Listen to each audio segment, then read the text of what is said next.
And there is a special case. It is in fact a direct assignment kind of command. However, I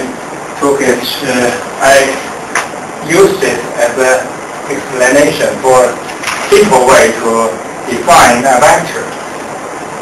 It is called a column expression. I defined something like this. V equals to S1 column S2 column S3.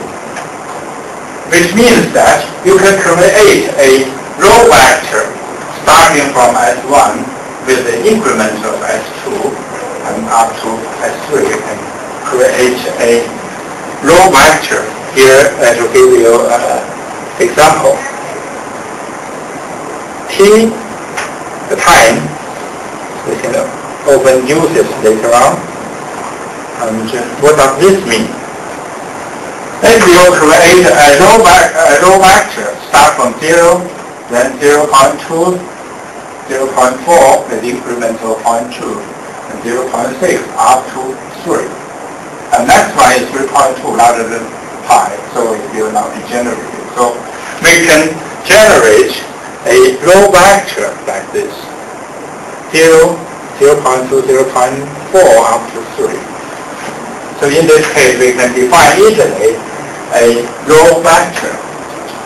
If you can define the vector, you can easily draw a command,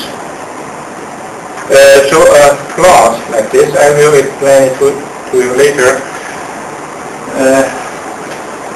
Here, there is a dot operation. I will explain it later to you. And if you use this command, you can draw a curve. This is x, this versus x squared, something like this. So you can easily use the command, you can easily draw a curve. I will go back to this one later. So this is the column expressions, which are quite useful in defining row columns. And if we omit S2, the default increment will be 1.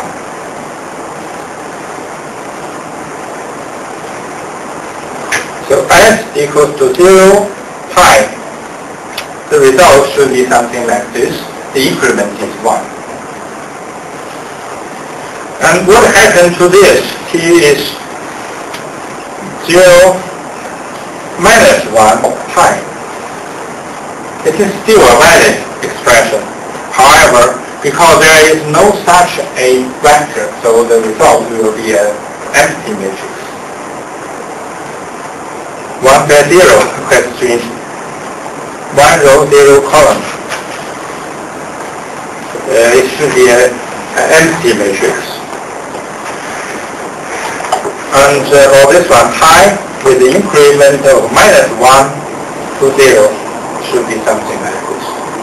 This can be easily understood. So the column vectors are useful in defining, in a shorthand way, the row vector.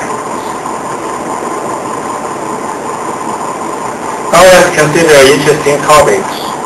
How to extract a submatrix from a given matrix. We can use a command like this where V1 and V2 are vectors. And the V1,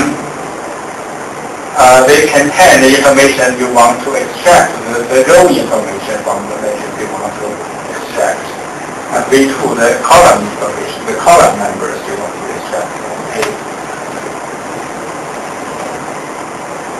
So now we have an A matrix like this. We want to extract all the odd rows. So B equals to A, 1, 1, 2, 1, 3, 5, something like this. And what we need to do is something like this. 1 with the increment of 1 up to the last row. And here is the last row. And we use a column here, means all the columns. So in this case, we can extract the odd rows from a given matrix.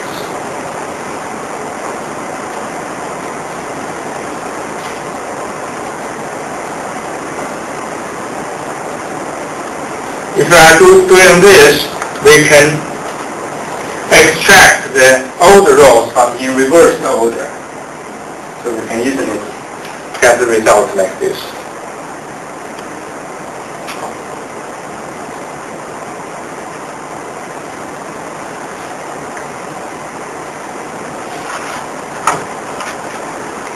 So let's go back to A again. B equals to A. The first three rows. So what does this mean? It will repeat the first column again and again for 5 times. So we can have a result like this. So we can have different combinations. As long as these expressions are valid, we can use it to do some creative extractions.